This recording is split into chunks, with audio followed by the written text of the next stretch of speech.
Hello and welcome to Insomniac Dose. You're welcome to comment your city and the time below. I always enjoy reading them. If you find these stories interesting, please consider subscribing. Let's start tonight's story. I want to make it clear from the beginning that I'm not someone who believes in the supernatural. I worked in data analysis for 6 years. Spreadsheets, algorithms, quantifiable results. The world made sense because it followed patterns you could predict, measure, and control. So when I received the certified letter informing me that I'd inherited my uncle's vineyard in Northern California, my first thought wasn't gratitude or excitement. It was a suspicion. Marcus Hale and I weren't close. He was my father's older brother, the one who'd left Chicago decades ago without explanation, trading urban certainty for rural isolation. We'd exchanged maybe a dozen words at family gatherings when I was young. He smelled like earth and fermentation, spoke in fragments, and always seemed to be listening to something the rest of us couldn't hear. My father called him troubled. My mother called him lost. I called him a stranger. The news of his death came with minimal detail. Natural causes, the attorney said over the phone, though his tone suggested the phrase was more convenient than accurate. There was no funeral, no service, just paperwork, signatures, and a set of keys mailed to my apartment in San Francisco, where I'd been rotting since my layoff 3 months prior. The drive to the vineyard took 4 hours, winding through progressively smaller towns until the GPS gave up and I was navigating by handwritten directions. The property sat in a valley I couldn't find on any map, accessible only by a single-lane road that curved through hills covered in wild grass the color of old parchment. It was late September, harvest season, and the air through my open window tasted thick, sweet and slightly rotten as fruit left too long in the sun. When I finally saw the vineyard, I understood why my uncle had stayed. It was beautiful in a way that felt almost aggressive. Rows upon rows of grapevines stretched across the valley floor in perfect geometric precision, each line so straight it hurt to look at. The vines themselves were heavy with clusters of dark grapes that seemed to absorb light rather than reflect it. The farmhouse sat at the property's center, a 2-story structure of weathered wood and stone, surrounded by a wraparound porch that faced the fields like a watchtower. I parked in the gravel drive and stepped out. The silence hit me first. No birds, no insects, just wind moving through the vines with a sound like distant conversation. The air was warmer here than it should have been, and that sweet rot smell was stronger, almost fermented, as if the earth itself was exhaling alcohol. The farmhouse door was unlocked. Inside, everything was immaculate. Hardwood floors are polished to a dull shine, furniture arranged with careful intent. Dishes were washed and stacked in the cupboard. It looked like someone had prepared the place for a guest, not abandoned it after a death. The only sign of recent occupation was a coffee mug in the sink, its interior stained dark. On the kitchen table, a thick slab of oak that dominated the room, sat a manila envelope. My name was written across it in handwriting I didn't recognize. Careful block letters, slightly too uniform, like someone had traced each one multiple times. I picked it up. It was heavier than expected. Inside was a single sheet of paper typed on what must have been an ancient typewriter. The header read simply, "Rules for the property." I actually laughed. It was my first genuine laugh in months, sharp and bitter in the empty house. Of course my eccentric uncle would leave me a list of rules. Probably his idea of a joke, or maybe the rambling instructions of a man who'd spent too long alone. I read them anyway. 1. Never harvest grapes after sunset. 2. If you hear singing in the vines, do not respond. 3. Lock all doors and windows by 7:40 p.m., no exceptions. 4. If someone knocks after dark, pretend you're not home. 5. Never drink wine made from the Southern Rose. 6. Do not enter the vineyard between midnight and 3 a.m. 7. If the vines grow closer to the house, do not acknowledge it. 8. Keep a light on in the kitchen at all times. 9. Do not answer questions from voices you recognize but cannot see. 10. If you find grapes on the porch, burn them immediately. I set the paper down, still smiling, though the expression felt wrong on my face. The rules were oddly specific, not the kind of vague superstitions you'd expect from rural folklore. They had the quality of instructions refined through trial and error, like safety protocols written after accidents had already happened. But they were still ridiculous. I was a grown man inheriting a functional vineyard, not a character in some campfire story. Marcus had probably gotten paranoid in his old age, alone with nothing but his vines and his thoughts. I folded the rules and slipped them into my jacket pocket, more amused than concerned. The rest of the day passed in practical assessment. I walked the property boundaries, examined the vine health, checked the equipment in the barn, a collection of tools so well maintained they looked unused. Everything was in order. Everything made sense. The vineyard was worth considerably more than I'd expected, potentially enough to change my financial situation entirely if I sold it. As the sun began to set, I found myself standing at the edge of the Southern Rose. These vines were different, older. The trunks were thick and gnarled, twisted in patterns that seemed almost deliberate, and the grapes here were darker than the others. So deep purple they appeared black in the fading light. The soil beneath them was a different color too, richer, almost rust red. I reached out to touch one of the grape clusters. The skin was warm. Behind me, the farmhouse looked smaller than it had that morning, dwarfed by the vast expanse of vines that seemed to stretch farther than geometry should allow. The sky above was turning the color of a bruise, and that fermented smell in the air grew stronger, almost narcotic in its sweetness. I checked my phone, 7:23 p.m. I remembered rule number 3 with a mixture of irritation and something else, something that felt uncomfortably like unease. Lock all doors and windows by 7:40 p.m., no exceptions. I looked back toward the house, then at the vines surrounding me. The wind had picked up, moving through the leaves in waves that created patterns, almost rhythmic, almost intentional. I told myself I was being ridiculous as I walked back to the farmhouse. I told myself the rules were a joke, a prank, the paranoid scribbling of a lonely old man. I told myself a lot of things during that walk, and I believed none of them. Back inside, I poured myself a glass of water and pulled out my laptop, intending to research the property's history. But I kept glancing at the windows, at the clock. At 7:35 p.m., I stood and began moving through the house, checking locks I'd already checked. At exactly 7:40 p.m., my phone alarm went off. I jumped so hard I nearly dropped it. The alarm label read, "Lock up." I hadn't set it. My phone showed no history of when it had been created.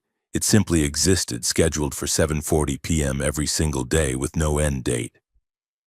I stood in the kitchen, hard hammering, staring at the notification. Then slowly I walked to the front door. It was already locked. I'd locked it at 7:36, but I checked it again anyway, then moved through the house, checking every window, every entrance, every point of access. Everything was secure. I returned to the kitchen and poured myself a glass of wine from an unlabeled bottle I'd found in the pantry. The wine was dark red, almost black, and tasted of cherries and something else I couldn't identify. Something mineral and strange. I stood at the sink, drinking, trying to convince myself that the alarm was just a coincidence, that Marcus had set it on my phone somehow before I arrived, that there was a rational explanation. That's when I heard it, singing, soft and distant, drifting in through the walls like smoke. A woman's voice humming a melody I recognized but couldn't place. Something old, something my mother used to sing when I was very young, when the world still felt safe. The glass nearly slipped from my hand. I set it down carefully, listening. The singing continued, wordless and lilting, coming from somewhere outside, from the vineyard. I moved to the window above the sink, the one that faced the western rose. The sun had set completely now, and the vineyard was a black expanse broken only by the faint moonlight that made the leaves shimmer like water. I couldn't see anyone out there, couldn't see anything moving, but the singing continued. Every rational part of my brain insisted it was wind or a neighbor or an audio phenomenon I didn't understand. But the melody was too clear, too intentional, and it was getting closer. Without thinking, I unlocked the kitchen door and stepped onto the porch. The singing stopped immediately. The silence that followed was total, oppressive, as if the entire valley had inhaled and refused to exhale. I stood there, hands still on the doorknob, scanning the darkness. Nothing moved, nothing made a sound. Then from somewhere deep in the southern rose I heard footsteps, slow, deliberate, moving through the vines. I went back inside and locked the door. That night I dreamed I was standing in the vineyard while figures I couldn't quite see moved between the rows. Their voices joining in harmony. That same melody over and over, sung by throats that didn't sound entirely human. In the dream, I walked toward them, compelled, and when I reached out to touch the nearest vine, it wrapped around my wrist like a hand. I woke at 3:17 a.m., drenched in sweat. The house was silent. The kitchen light, which I'd left on, was still burning. I got up to get water and saw the wine glass on the counter exactly where I'd left it. It was still half full, but the bottle I'd poured from was empty. I didn't sleep again that night. I sat at the kitchen table, staring at the list of rules, no longer smiling at all. The next 3 days, I convinced myself I'd imagined everything. Sleep deprivation, stress from the layoff, grief over an uncle I'd barely known. These were reasonable explanations. The singing had been wind. The empty bottle was because I'd drunk more than I remembered. The footsteps were animals. The alarm on my phone was something Marcus had somehow configured remotely, a last eccentric gesture. I threw myself into practical work. I cataloged the wine cellar, organized the barn, and reviewed production records that went back decades. Marcus had been meticulous. Every harvest documented, every barrel labeled, every expense tracked. But there were gaps. Whole weeks where nothing was recorded, just blank spaces in otherwise obsessive documentation. And certain sections of the vineyard, specifically the southern rose, appeared in the records less frequently than others, despite clearly being the oldest and most productive vines. I also found something else, a pattern in the dates. Every entry that mentioned the southern rose was marked with a small asterisk. When I cross-referenced those dates, they aligned with new moons, every single one. On the 4th day, I met Caleb. He arrived mid-morning driving a battered pickup truck that announced itself with a grinding transmission. He was younger than me, maybe 25, with the kind of easy confidence that comes from never having questioned his place in the world. Sunburned skin, calloused hands, a smile that revealed slightly crooked teeth. "You must be Marcus's nephew," he said, extending his hand. "I'm Caleb Rivera. I work at the Peterson Vineyard down the valley, used to help your uncle during harvest season." His handshake was firm, his demeanor friendly and uncomplicated. I felt something in my chest unclench slightly. Another human being. Someone normal. "Ethan," I said, "I didn't realize my uncle hired help. Only sometimes. He was particular about who came onto the property." Caleb glanced around, taking in the immaculate rows, the well-maintained equipment. "He was particular about everything, honestly. Good guy, but strange. Really strange toward the end." "Strange how?" Caleb shrugged. Paranoid, I guess. Started talking about the land like it was alive. Wouldn't let anyone work after dark, got obsessive about timing, wrote down all these weird rules. He caught my expression and laughed. Oh man, he left you the rules, didn't he? The famous fucking rules. You know about them? Everyone in the valley knows about them. Marcus showed them to anyone who'd work here. Most people thought he was losing it. That's why he couldn't keep help. People got creeped out. Caleb leaned against his truck, shaking his head with amusement. Look, I liked Marcus. He paid well and treated me decently, but between you and me, I think he spent too much time alone. Started seeing patterns that weren't there, you know? Making up stories to explain normal shit. I should have felt relieved. Here was someone confirming my rational interpretation, that the rules were the product of isolation and deteriorating mental health. But instead, I felt defensive. Did you ever experience anything strange here? I asked. Like what? Singing, footsteps, things that didn't add up. Caleb's smile faded slightly. You hear singing? Maybe. I'm not sure what I heard. He was quiet for a moment, then shook his head. Wind plays tricks out here. Valley acoustics bounce sound around weirdly. Plus, you've got the Peterson place down south, the Rodriguez farm to the east. Voices carry farther than you'd think. His easy smile returned. Don't let Marcus's paranoia get in your head, man. This is a normal vineyard, just grapes and dirt and work. I wanted to believe him. God, I wanted to believe him. We spent the afternoon walking the property. Caleb knew the vines intimately, could identify issues by touch, and assess the harvest timeline with practiced expertise. He was good at his job, and his presence made the vineyard feel ordinary again. Just a business, just agriculture, nothing more complicated than weather and soil pH. As the sun began its descent, Caleb suggested we check the southern rows. Those vines are your money makers, he said. Oldest on the property. Grapes from those rows make wine that sells for serious cash, but they need attention. Haven't been properly harvested in months. I felt that prickle of unease again. Why not? Marcus stopped working them, wouldn't say why, just said they were resting. Caleb made air quotes, rolling his eyes. Like I said, strange. But if you want this place to turn a profit, those southern vines need harvesting soon. Like this week. We walked down together. In daylight, the southern rows looked less ominous. Just older vines, with thicker trunks and darker grapes. The soil was still that rust-red color, rich and dark, and the air here felt warmer, heavier. But nothing supernatural, nothing impossible. Caleb picked a grape and bit into it. Juice ran down his chin, nearly black. Jesus, these are perfect. Sweet but complex. Ethan, seriously, you could make a premium vintage from these. Why the hell wasn't Marcus harvesting? I thought about the rule. Never drink wine made from the southern rows. He had his reasons, I said. Yeah, crazy reasons. Caleb wiped his mouth.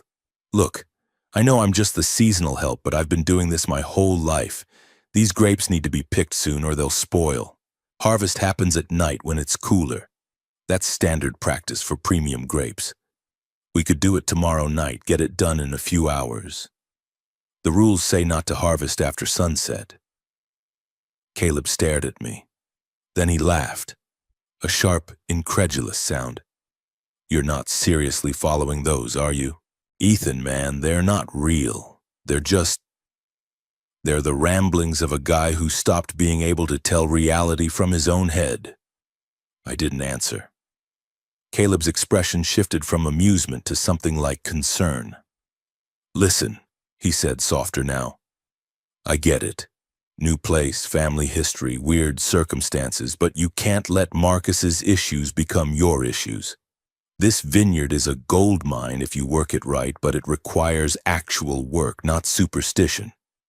Let me help you. Tomorrow night we harvest the southern rose. Proper timing, proper technique. I'll prove to you there's nothing to be afraid of. I looked at the vines surrounding us, their leaves moving in the wind I couldn't feel.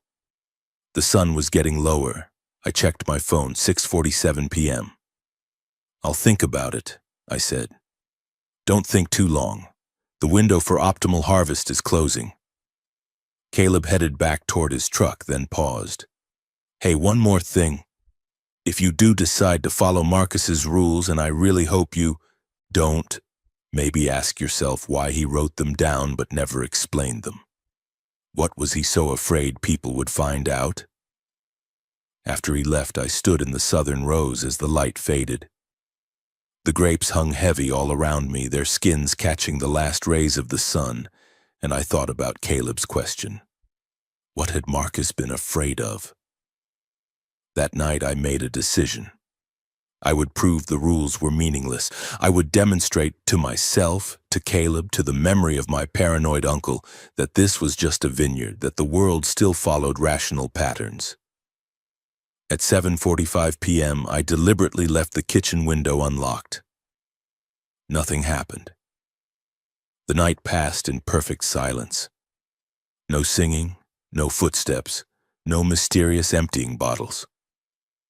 I slept through until morning and woke feeling vindicated. Foolish maybe, but vindicated. The rules were nonsense. Caleb was right. I called him mid-morning and agreed to the night harvest.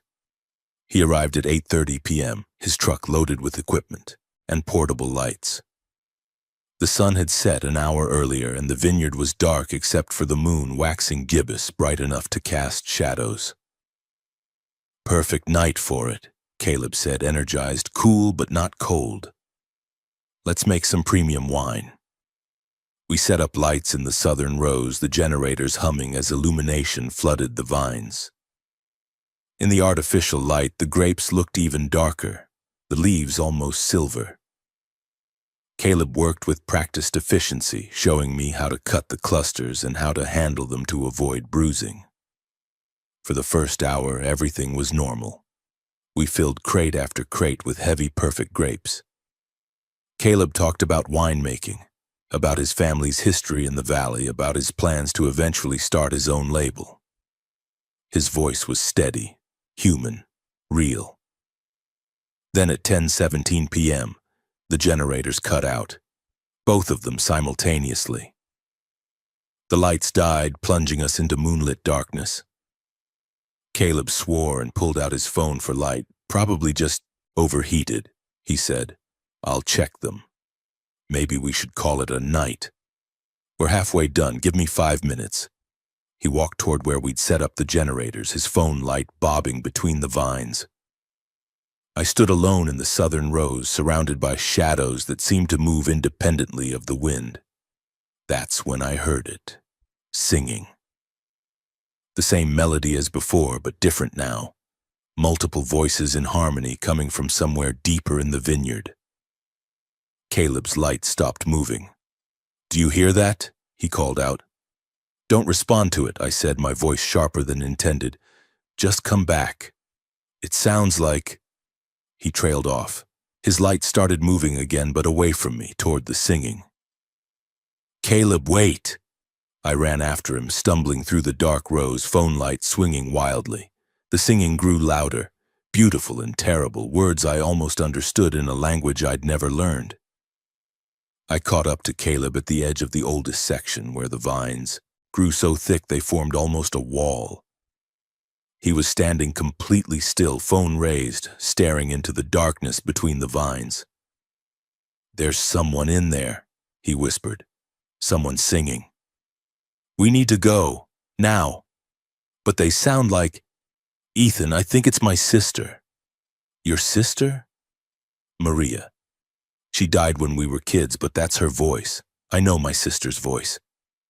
He took a step forward. I grabbed his arm. It's not her. It can't be her. We're leaving. Let go of me! He yanked free, anger flashing across his face. You don't understand. I need to find her. I need to... The singing stopped. In the silence that followed, we heard movement in the vines. Not footsteps. Something else. something that sounded like breathing, multiple sources all around us. "Caleb," I said quietly, "walk back to the truck with me, slowly. Don't run." For a moment I thought he'd argue. Then he nodded, face pale in the phone light. We backed away from the vine wall, not turning around, watching the darkness for movement. We were 10 feet away when Caleb stopped. "I dropped my clippers," he said. "Expensive ones. I need to go back." "Leave them. Ethan, they're right there. I can—" He turned and ran back before I could stop him. I watched his light bounce as he reached the spot where we'd been standing, watched him bend down, watched him straighten up with the clippers in his hand. Then the singing started again. But this time, it was coming from Caleb. His mouth was closed. His face was confused, frightened. But the melody was pouring out of him somehow, that same eerie harmony, as if his body had become a speaker for something else's voice. He tried to scream, but only singing came out. Then he ran, not toward me, but into the vines, into that wall of twisted trunks and shadow. His phone light disappeared almost immediately, swallowed by the dark. The singing faded with him, growing distant, then silent. I stood there for maybe 30 seconds, maybe 5 minutes. Time felt wrong, elastic. Then I ran back to the farmhouse, locked every door, every window, turned on every light. I didn't call the police. I don't know why. Maybe because I knew how the story would sound, maybe because I knew they wouldn't find him. Maybe because some part of me understood that whatever had Caleb now wasn't something the authorities could help with. I sat at the kitchen table until dawn, staring at the list of rules. When the sun finally rose, I walked back to the southern rows. The generators were exactly where we'd left them, still full of fuel. Our crates of harvested grapes sat in neat rows. But Caleb's truck was gone. So were his clippers. And there were no footprints anywhere. Not his, not mine, not anything. The only thing I found was his phone, wedged between 2 vine trunks in that thick wall of old growth. It was still recording. I took it back to the house and played the video. Most of it was just darkness and confused audio, Caleb's breathing, my voice, shouting his name. Then the singing started. The phone's microphone distorted it slightly, making the melody sound wrong, corrupted. Then Caleb's voice joined in, but overlapped with itself like multiple recordings playing at once, each slightly out of sync. And underneath it all, a sound like soil shifting, like roots moving through earth. The video ended with a single frame that the camera caught before the recording stopped.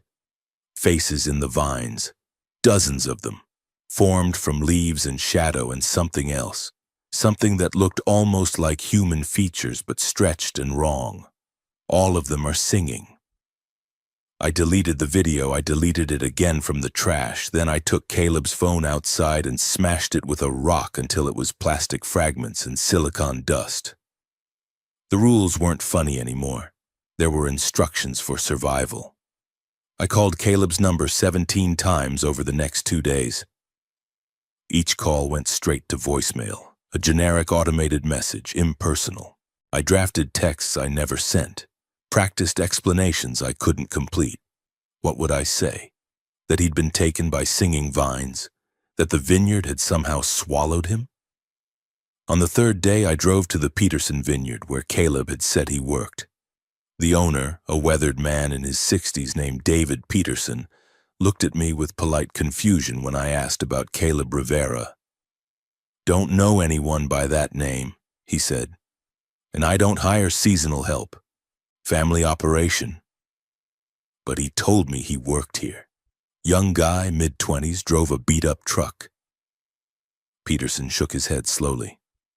"Son, I've worked this valley for 40 years. Never employed anyone matching that description. You feeling all right?" I left without answering. Drove back to my uncle's property. My property now, legally, though the ownership felt increasingly questionable. I searched county records, social media, and anything that would prove Caleb Rivera had existed. Nothing, no driver's license, no social. media presence, no employment history. It was as if he'd never been real. But I had memories, conversations, his handshake, his laugh, the way he'd bitten into that grape and called it perfect. You can't remember things that never happened. Can you? I pulled out the rules again, reading them with new attention. Number 9 stood out. Do not answer questions from voices you recognize but cannot see. Caleb had heard his dead sister's voice. And I'd heard, what? My mother's lullaby? Or was I supposed to hear Caleb himself, someone I'd met, someone I'd trusted, someone who'd convinced me to break the rules? The Vineyard didn't just enforce its rules, it tested them. It created scenarios to see if you'd follow or fail. I spent the next week in a state of hyper-vigilant paranoia, following every rule with religious precision. I locked the doors at exactly 7:40 p.m. I never responded to sounds from the Vineyard, and there were sounds every night, different ones, laughter, crying, once what sounded like my own voice calling for help. I kept the kitchen light burning constantly, replacing bulbs the moment they flickered, and I researched. Marcus had kept files, not just production records but newspaper clippings, historical documents, handwritten notes that bordered on obsessive. I found them in the cellar, stored in plastic bins that protected them from moisture and time. The Vineyard's history was incomplete, fragmentary. The land had changed hands frequently. Every 7 to 12 years, a new owner. Some sold it, some abandoned it. 3 previous owners had simply disappeared, their fates recorded as unknown in county records. One had died in what was ruled an accident but described in police notes as unusual circumstances involving the vines. The oldest document I found was a surveyor's map from 1847. The Vineyard location was marked but not as agricultural land. Instead, there was a notation in faded ink. Site of previous settlement, abandoned, do not disturb. Previous to what? Settlement by whom? The map provided no answers, but Marcus's handwritten notes did, though they read less like research and more like warnings compiled through terrible experience. He documented his own learning curve, each rule earned, each price paid for not following them. One entry, dated 6 years ago, described hearing his dead wife's voice in the vines. He'd answered it, called out to her. The next paragraph was a single sentence. The vines were 3 feet closer to the house the next morning. Another entry, dated 3 years ago, mentioned forgetting to lock up before 7:40 p.m. Something had tried the door handles all night. By morning, the wood around the locks was scratched, the marks looking less like tools and more like fingernails, if fingernails could be made of wood. The most recent entries were sparse, shaky handwriting suggesting Marcus's health was declining. But one note, dated just 2 weeks before his death, was written in careful block letters, the same style as the rules themselves. The land doesn't want to hurt us, it wants to keep us. There's a difference, though I'm no longer sure it matters. The vines remember everyone who's touched them. They keep that memory, use it, offer it back. I can hear myself singing now from 7 different years. Soon I'll be part of the chorus. Maybe that's not the worst fate. At least I won't be alone. I set the journal down, hands trembling. Marcus hadn't died of natural causes. He'd been absorbed, integrated. The Vineyard had collected him the way it collected everything else. And I was next. That night, the 8th night since Caleb's disappearance that maybe never happened, I heard knocking. 3 sharp raps on the front door at 8:47 p.m. I was in the living room reading more of Marcus's notes by lamplight. The knock was loud, confident, unmistakably real. I froze. Rule number 4. If someone knocks after dark, pretend you're not home. The knocking came, again. Then a voice. Ethan, it's me, man, let me in. Caleb's voice, exactly as I remembered it, easy, friendly, alive. I don't know what happened, the voice continued. I woke up in the vines, been trying to find my way back. Please, I'm freezing out here. Every instinct screamed at me to open the door. This was a person in need. Someone I'd worked with, laughed with. Someone I'd watched disappear. I stayed silent, stayed still. Ethan, come on, I know you're in there. I can see the lights. A pause. Why won't you answer me? Because you're not real, I thought. Because even if you were, you're not Caleb anymore. Fine. The voice changed slightly, still Caleb's, but colder now. Stay inside your locked house. Follow your fucking rules, but they won't protect you forever. The land is patient. It waited for Marcus. It'll wait for you. Silence. I counted to 100 before I risked moving to the window. The porch was empty, but in the moonlight I could see the vines. They were closer. Not by much, maybe 2 or 3 feet, but enough to be certain. The vineyard rows that had been 40 feet from the house were now 37. Rule number 7 echoed in my mind. If the vines grow closer to the house, do not acknowledge it. I stepped away from the window, returned to the living room, pretended I'd seen nothing. But I couldn't unsee it. And when I checked the next morning, the vines had maintained their new position. Closer, more present, as if the property was slowly contracting around the house. I was running out of time. On the 10th day, I found the grave.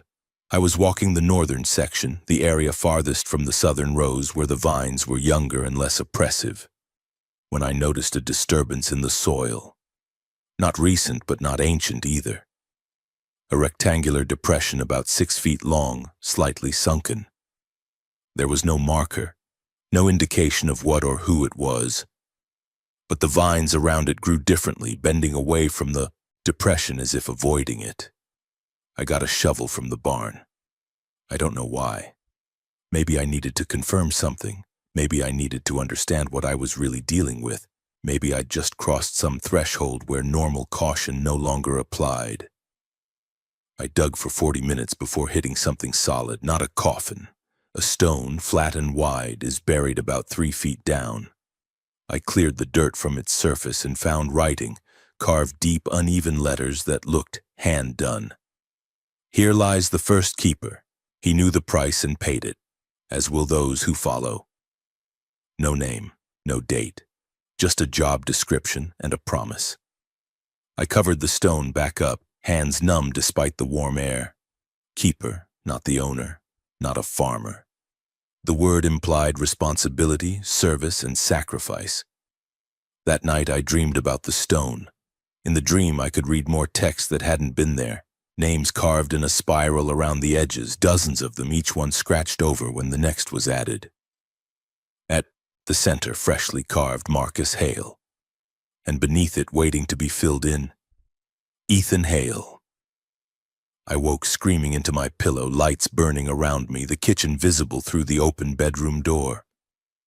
On the table I could see the rules exactly where I'd left them, except there were more of them now.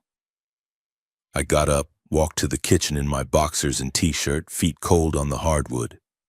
The paper was the same typewriter font, same format. But the list had grown. 2 new rules had appeared at the bottom. 11. Do not dig in the north section. 12. When you dream of your name on stone, you have 1 week. My hands started shaking so badly that I had to set the paper down. The vineyard wasn't just reactive, it was communicative. It was watching, learning, adjusting its approach based on my actions. And it had just given me a deadline. I grabbed my laptop and started searching for anything. Vineyard hauntings, agricultural anomalies, cursed land, anything that might explain what it was dealing with and how to escape it. Hours of research yielded nothing useful. Ghost stories didn't cover this. Folklore didn't explain it. Scientific literature pretended it didn't exist. As dawn broke, I accepted the obvious truth. I was completely, utterly alone with this, except I wasn't. Marcus had survived here for decades. He'd learned the rules, followed them, and maintained some kind of equilibrium, and before him others had done the same, a succession of keepers stretching back to that first grave, that first person who'd understood the price. If I was going to survive, I needed to understand what Marcus had known. Not just the rules themselves, but why they worked. What was the vineyard? What did it want? And most importantly, was there any way out that didn't end with my name carved on stone? I went back to the cellar, back to Marcus's files, and started reading with new purpose. Not just documenting facts, but looking for patterns, for the underlying logic that governed this place. 3 hours later, I found it. A journal entry from 15 years ago written in Marcus's younger, steadier hand. I finally understand. The vineyard isn't haunted. It's not possessed. It's a threshold. The grapes don't just grow from soil, they grow from memory, from presence, from the accumulated weight of everyone who's ever worked this land. The southern rows are the oldest because they're deepest. They reach down to something beneath the earth that was here long before grapes, before agriculture, before we had names for what we feared. The rules aren't arbitrary, they're a contract. Follow them, and the threshold remains stable. Break them and you fall through. Become part of what you were trying to harvest. The land doesn't want to consume us, it wants us to tend it, to maintain it, to be part of its continuity. But here's what I've learned. The contract can be negotiated, not broken, never broken, but adjusted. If you give the land what it needs, if you understand what it's preserving, you can find a balance, even a kind of partnership.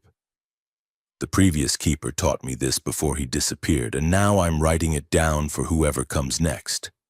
Because the land always needs a keeper, and the keeper always needs a choice. I read those paragraphs 5 times, a choice. Marcus had found a choice, a way to coexist rather than just survive. But what choice? And where had he documented it? I tore through the rest of the files, increasingly desperate. The sun was fully up now.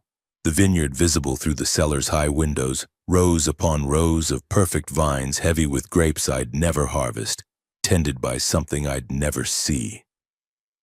Finally, in the very last box, I found a separate envelope, sealed, addressed in Marcus's handwriting to the next keeper. I opened it with shaking hands.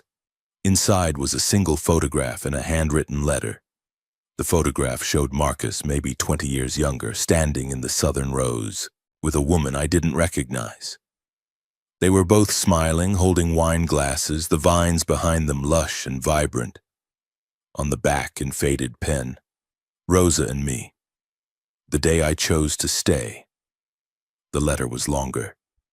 Ethan, if you're reading this, I'm gone and the land has called you. I'm sorry. I tried to break the cycle, tried to sell the property to someone outside the family, but the land wouldn't allow it. It always calls back those who share the blood of the first keeper. We're bound to it generation to generation, but binding isn't the same as imprisonment. I spent 35 years here and most of them were good. The land is demanding, but it's also generous if you understand it. The southern rows produce wine that people would kill for. The soil yields abundantly. The place sustains you if you sustain it. The choice is simple, fight it, and you'll lose yourself slowly, painfully, until there's nothing left but another voice in the vines, or accept it, become the keeper, learn its rhythms, treat it as a partnership rather than a prison. If you choose to stay, find Rosa. She lives at the valley's edge, in the old Alvarez house. She was the previous keeper's daughter, and she knows more than I ever did.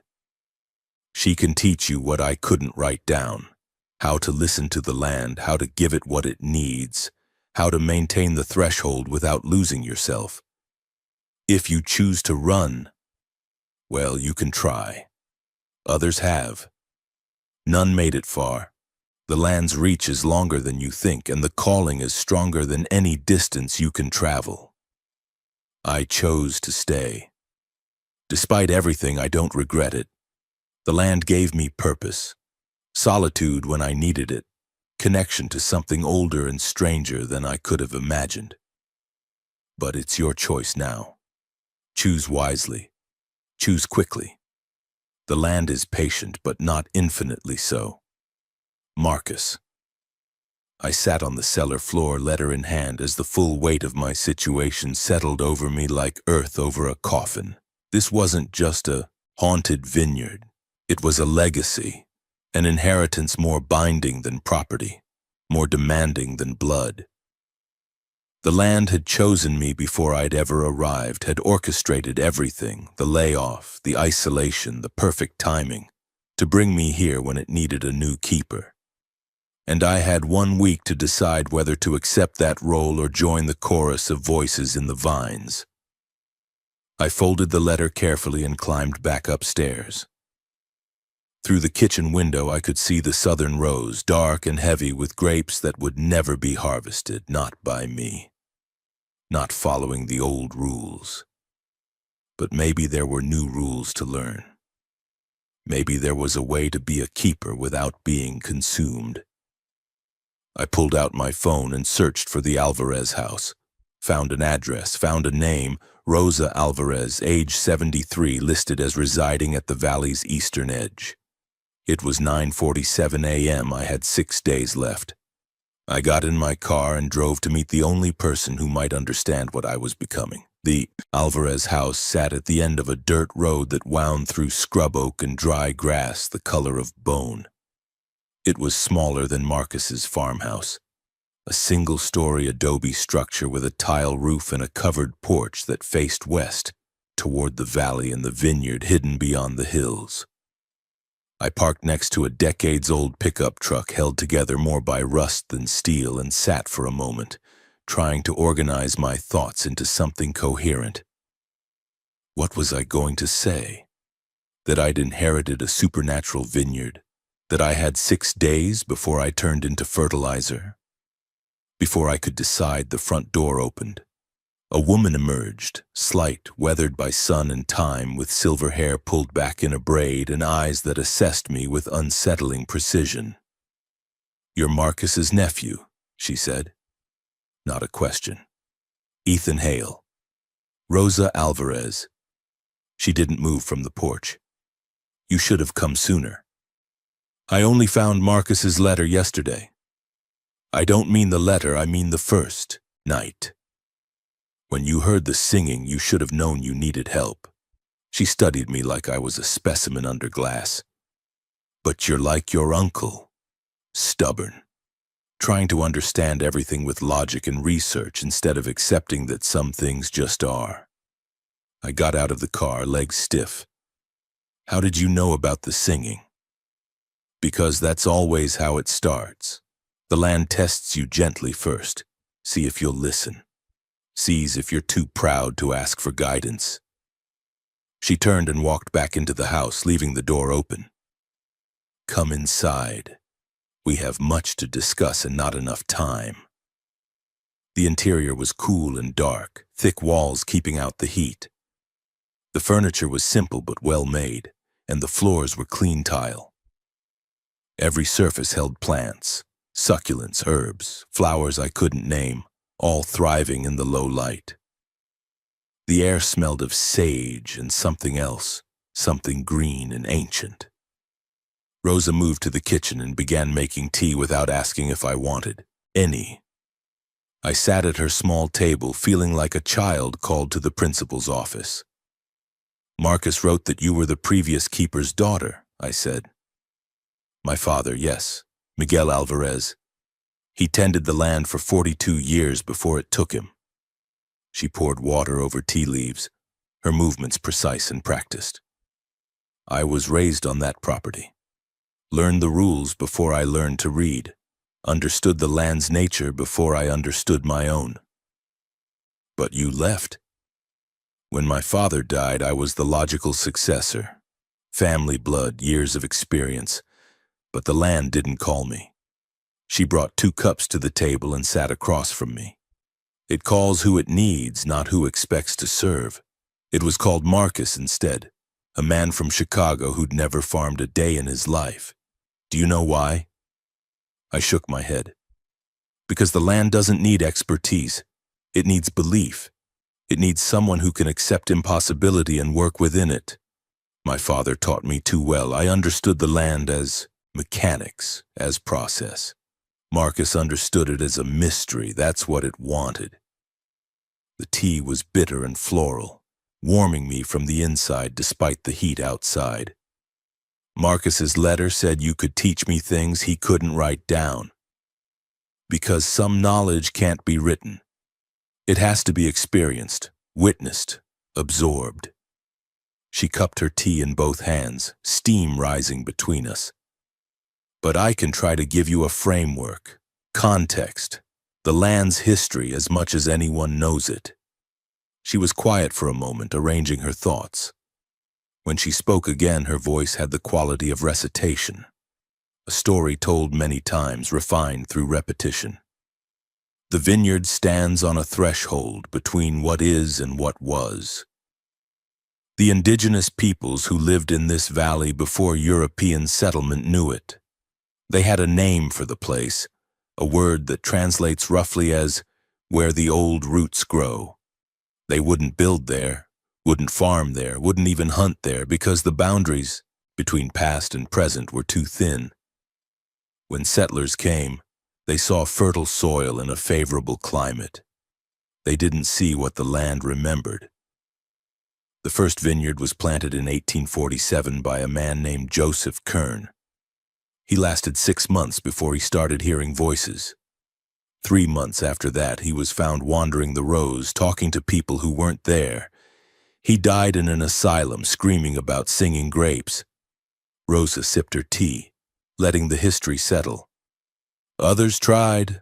The land changed hands 16 times in 30 years. Some owners fled, some went mad. 3 simply vanished, their bodies never found. Then in 1879, a man named Samuel Hale arrived. Hale, I repeated, my ancestor. Your great-great-grandfather. He was different from the others. Instead of fighting the land's nature, he studied it, listened to it. And he did something no one else had attempted. He made a pact. What kind of pact? Service for sustenance, cultivation for protection. He would tend the mahud, land according to its needs, following its rhythms, respecting its boundaries. In return, it would allow him to harvest, to profit, to live. But the agreement was binding. Once you accept the role of keeper, you can't simply walk away. The land has invested in you and it expects return on that investment. I set my cup down too hard, tea sloshing. So I'm trapped. You're called, Rosa corrected. There's a difference. Samuel Hale lived to 83, died peacefully in his sleep, and passed the keepership to his son. 4 generations of Hales tended that land successfully. Then Marcus's father, your grandfather, tried to break the pact. Tried to sell the property to a development company. What happened? The sale fell through, then fell through again and again. Every potential buyer either changed their mind or experienced some tragedy that prevented purchase. Your grandfather became convinced the land was cursed. He abandoned it, moved his family back east, swore he'd never return. The vineyard sat empty for 7 years. But it was called Marcus eventually. When your grandfather died, yes. The land waited until the previous keeper was gone, then called the next blood relative willing to answer. Marcus fought it at first, tried to refuse the inheritance, tried to hire managers instead of working the land himself. But the calling is stronger than refusal. He came, and he stayed. I thought about my own journey here. The layoff Tad seemed like bad luck. The isolation that had made the inheritance seem appealing. The timing of Marcus's death was right when I was most vulnerable to the vineyard's pull. It orchestrated everything, I said. Didn't it? My circumstances, the timing. It created a situation where I had no choice. The land is patient and strategic. It's been doing this for over a century. Rosa refilled our cups. But here's what you need to understand. The pact isn't slavery. Samuel Hale negotiated terms. Each keeper since has refined them. The rules you found aren't arbitrary punishments. They're the accumulated wisdom of everyone who's successfully maintained the threshold. Maintained it for what purpose? What's the land protecting? Memory. Rosa stood and moved to her window, looking out toward the valley. The southern rows grow over a site that was significant long before grapes. Something happened there. Something that left an impression so deep it literally warped the boundary between past and present. The vines don't just grow from soil. They grow from that accumulated weight of history. They tap into something older than agriculture, older than human settlement. And if that threshold isn't maintained, if the boundary collapses completely, she trailed off. I waited. No one knows, she finally said, because every keeper has succeeded in maintaining it. But my father had theories. He believed that what's beneath the southern rows isn't sleeping, it's trapped. Held in stasis by the vineyard, itself by the continuous act of cultivation and care. Stop tending it and the trap weakens. The past starts bleeding through more strongly. The voices become louder. The vines remember more vividly. What did Caleb? I stopped. There was someone here, or I think there was, named Caleb. But after he disappeared, there's no record he ever existed. Rosa didn't look surprised. The land tests keepers, creates scenarios to see if you'll break rules. Sometimes it manifests temptation directly. Sometimes it provides companions. People who seem real, who encourage you to ignore wisdom, who make rule-breaking feel reasonable. He wasn't real? Any of it. He was real in the moment. The land can pull from memory, from possibility, from the threshold itself. It gave you someone likable, someone you'd trust, someone whose disappearance would teach you to take the rules seriously. She returned to the table. Did you learn? I nodded slowly. I stopped questioning them. Good, that's the first step. Fear is healthy here. It keeps you careful. But you need to move beyond fear to understanding. Each rule exists for a specific reason, and knowing those reasons makes you a better keeper. Over the next 3 hours, Rosa explained, the rules about locking up by 7:40 p.m. weren't arbitrary timing. They corresponded to when the threshold was weakest, when past and present overlapped most dangerously. Lock yourself away and you're protected. Leave yourself vulnerable and things from the other side of memory could reach through. The prohibition against harvesting after dark was about visibility and awareness. At night, you couldn't tell which grapes you were picking. The southern row grapes looked identical to others in the darkness, and those grapes were saturated with threshold energy. Eat them, drink wine made from them, and you risked becoming part of what they remembered. The singing was the land's voice, not malevolent but foreign. Responding to it, acknowledging it, was inviting dialogue with something that didn't think like humans, that existed partially outside time. Once you engaged, it could pull you further into conversation, further into connection, until you forgot which side of the threshold you belonged to. Every rule is a boundary, Rosa explained. Together they create a container that lets you live adjacent to the impossible without being consumed by it. But they're not enough on their own. You also need to give the land what it requires. Which is? Attention, cultivation, respect. The vines need to be tended, not harvested for profit, but maintained as living things. Pruned in winter, watered in summer, spoken to as you work. She saw my expression. Yes, spoken to. The land responds to acknowledgement, to the recognition that it's more than property. My father sang to the vines while he worked. Marcus read them poetry. Find your own method, but make it personal, make it a relationship. And if I do all this, follow the rules, tend the vines, treat it as a partnership, then you'll live. You'll age normally. You'll have solitude and strange beauty and a purpose older than yourself. When you die, naturally in your own time, the land will release you and call the next keeper. And if I refuse? If I try to leave? Rosa's expression darkened. Then you become like Caleb, like the voices in the vines, like everyone who's tried to escape the calling. The land has invested too much in bringing you here to let you simply walk away. You're bound by blood, by inheritance, by the accumulated weight of 4 generations. Running only delays the inevitable and makes the eventual collection more painful. I sat back, feeling the full weight of the trap, no, the calling, settle over me. This was my life now, this strange, impossible responsibility, this inheritance measured not in money but in obligation. Marcus's letter mentioned a choice, I said quietly, between fighting and accepting, between suffering and adaptation. Between seeing this as a curse or a calling. Rosa reached across the table and took my hand, her skin dry and warm, her grip surprisingly strong. I won't lie and say it's easy. It requires sacrifice, isolation.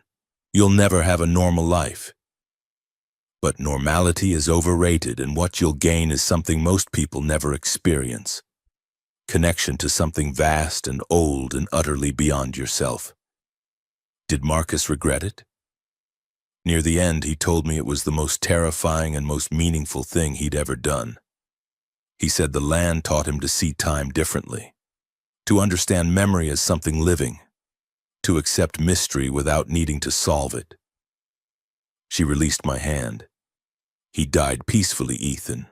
The land took him gently. That's what awaits you if you choose acceptance. I looked down at my tea, watching the leaves settle at the bottom of the cup in patterns that looked almost like letters. How much time do I have to decide? The dream you've had, your name on stone.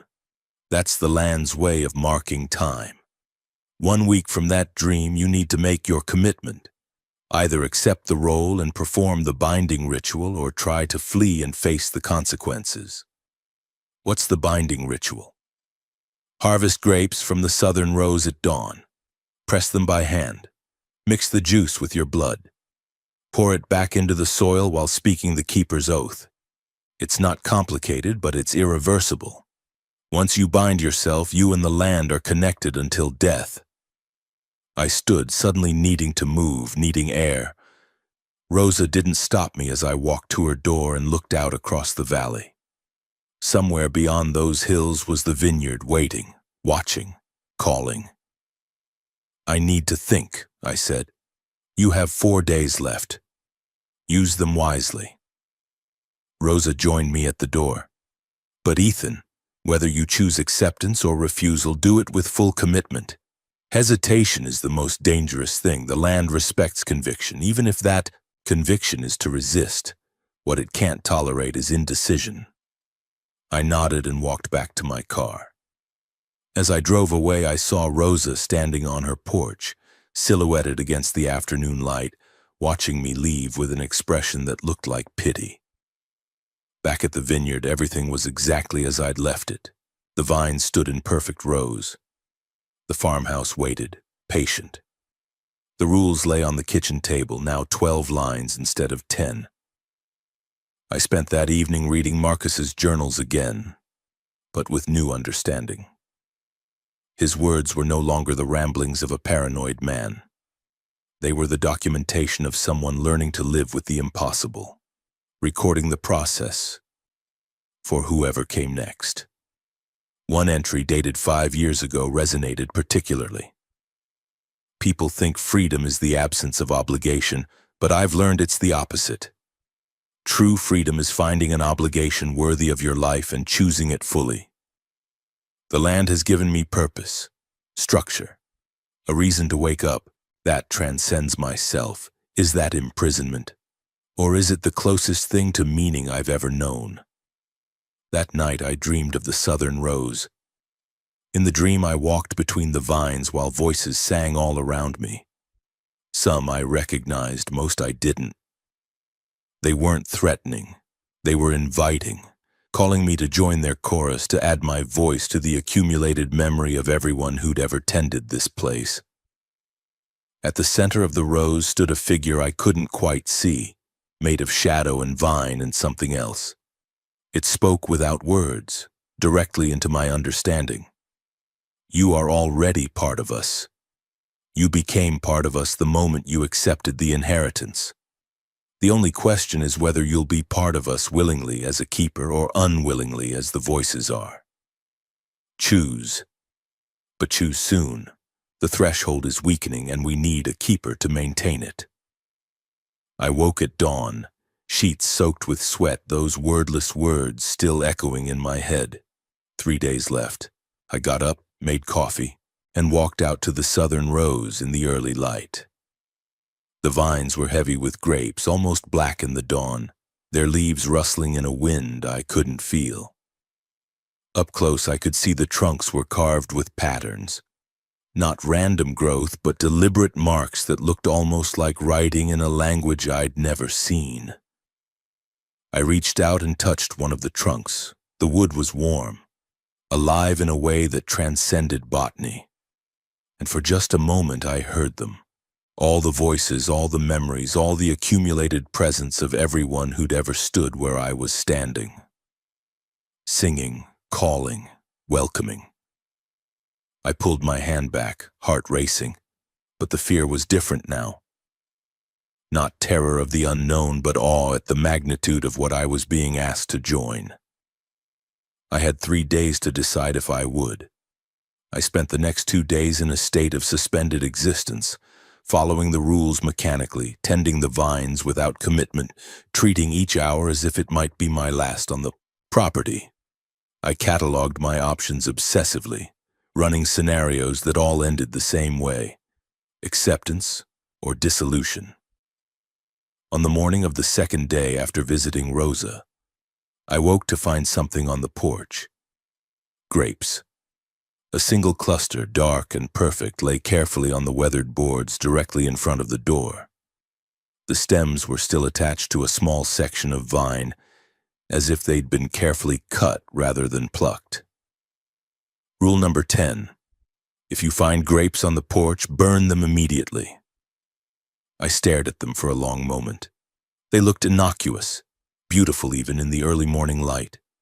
Dew clung to their skins, making them glisten. They smelled sweet, intoxicating. I went inside, got matches in a metal bowl, and burned them on the porch. They caught quickly, burning with a flame that was faintly purple and produced smoke that smelled like fermentation and something else, something that reminded me of funeral incense. As the smoke rose, I heard it, a sound like a sigh of disappointment coming from the vineyard itself. The land was testing me again, offering temptation, seeing if I'd break a rule out of curiosity, desire, or simple human weakness. I'd passed. But the test told me something important.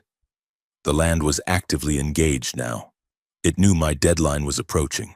It was preparing for my decision, pushing me toward commitment. That afternoon, Rosa arrived unannounced.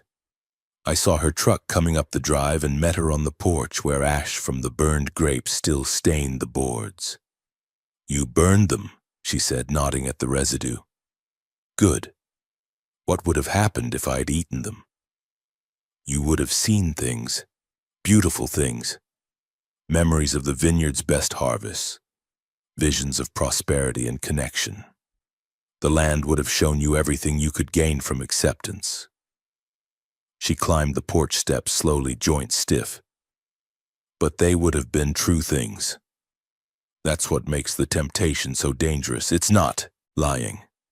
It's offering genuine gifts just prematurely, before you've made your choice freely." We went inside. I made tea, the same bitter blend Rosa had served me, which I'd found in Marcus's pantry.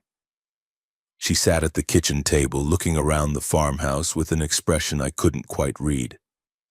"I haven't been here since Marcus died," she said quietly. "It feels the same. Waiting. Waiting for what? For you to fill the space he left. or to confirm that the space can't be filled, that the land needs to start over with someone else. She accepted the tea I offered. That's why I came. To tell you something I didn't mention before, something Marcus never wrote down because he was ashamed of it. I sat across from her, anxiety tightening my chest. Marcus tried to leave, Rosa said, 15 years ago. He made it almost to the state border before the land brought him back. How? It spoke to him through every sound, car radio, gas station attendants, wind through his open window. All of it became the Vineyard's voice calling him home. He described it as unbearable, like every cell in his body was being pulled backward by invisible threads. By the time he reached Nevada, he was physically ill, vomiting, feverish, unable to think about anything except returning. She sipped her tea, giving me time to absorb this. When he finally turned around and came back, the symptoms stopped immediately. But the land punished him for attempting escape. For 3 months, the vines wouldn't respond to his care. They grew wild, thorned, and hostile. The southern rose expanded, creeping closer to the house every night. He heard voices constantly, not singing but screaming. The threshold was destabilizing because the keeper had rejected his role. What did he do? He performed the binding ritual, formally accepted the calling with the oath and the blood. Only then did the land forgive him. Only then did it stabilize. Rosa met my eyes. I tell you this not to frighten you, but to help you understand what rejection means. If you try to flee, the land will pursue you. It won't let you build a life elsewhere. It won't release you to make another choice. It will call you back over and over, making every moment away from this place a torment. So I have no choice at all. You have the most important choice, how you respond to circumstance. You can accept with resentment, treating this as a prison, or you can accept with purpose, finding meaning in the obligation. Marcus chose the latter eventually. It made all the difference. I stood and walked to the window, looking out at the vines. They seemed closer again, though I couldn't prove it. What did the land give him in exchange for his service? Solitude when the world became too loud, purpose when his life felt meaningless, connection to something older than his personal problems, and toward the end, peace. He told me once that he no longer feared death because he understood he'd already become part of something that couldn't die. His individual consciousness would end, but his presence would continue in the land, in the vines, in the ongoing cycle of keeping. That sounds like he was trying to rationalize his captivity. Rosa smiled, sad and knowing. Maybe. Or maybe he found genuine wisdom. The distinction stops mattering after enough years. She stood, joints creaking. I brought you something. Permission to see what Marcus saw. She pulled a small glass vial from her pocket. Inside was a dark liquid, almost black. Wine from the southern rose, Marcus's final vintage, pressed the day before he died. The rules say never to drink it, unless you're ready to see what the land remembers, unless you're ready to understand what you're choosing to join. She set the vial on the table between us. This isn't a test. This is an offer. Drink it and you'll experience the threshold directly. You'll know, without interpretation or explanation, what you're becoming, part of. Then you can make your choice with full knowledge. I stared at the vial. The liquid inside seemed to move independently of the container, swirling slowly. Will it trap me? Force my decision? No. Marcus designed this vintage specifically for you. He knew you'd need to understand before committing. It will show you truth, then release you to choose freely. But Ethan, her expression turned grave, you can't unknow what it will show you. Once you drink it, you'll carry that knowledge forever, regardless of what you choose to do with it. She left the vial on the table and walked to the door. You have 2 days left. Use them to see clearly, And whatever you decide, decide with your whole heart. The land respects conviction above all else. After she left, I sat at the table for hours, watching the vial as afternoon light moved across it, making the liquid inside seem to glow. Every rational instinct told me not to drink it, but rationality had failed me since arriving here.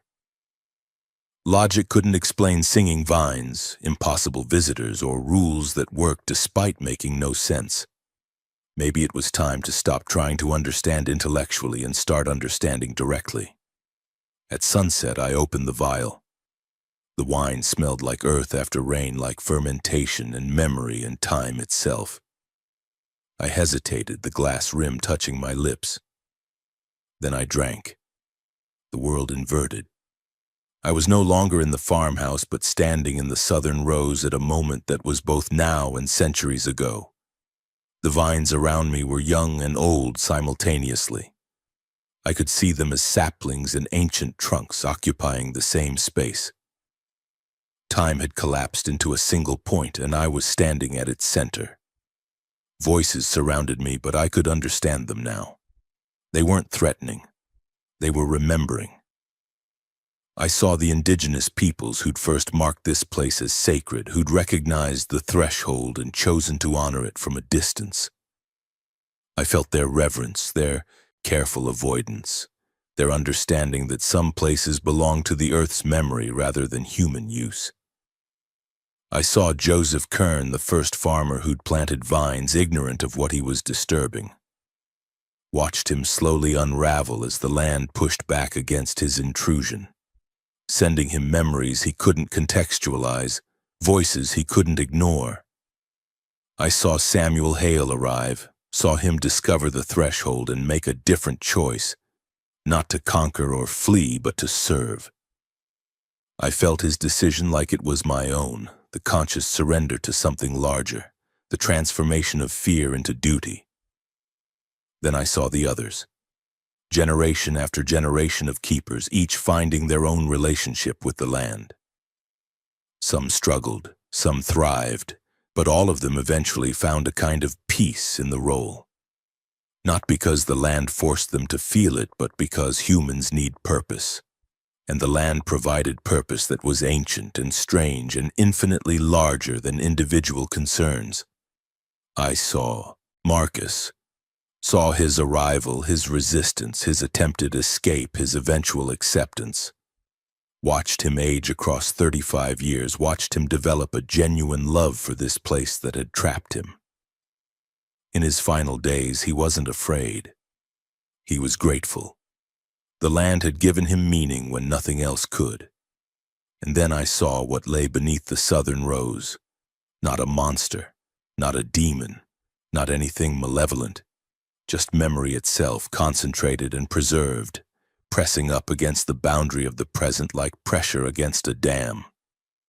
Every person who'd ever stood here, every emotion they'd felt, every thought they'd had, all of it accumulated in the soil like sediment, layer upon layer, creating something almost alive.